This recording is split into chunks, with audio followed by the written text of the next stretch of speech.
abbaan koo hayyuudha. Gorsa natti laate. Gorsi abbaa kootii ulfanatti ta'e. Kaayyoo dudorrobaan karra biyyee dhixe. Handhuura biyyattii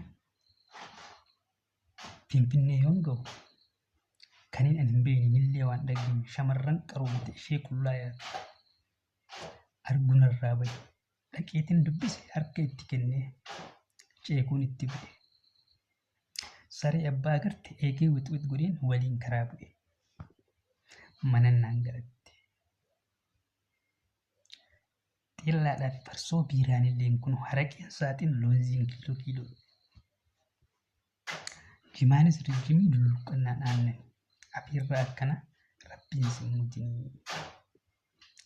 Dhumarratti ana afiirraan kan keeti jettee ofirraa yaaste uffata qaama ishee firaasha jirjiirte furbaa kan biratti. Samboo dangaafatiin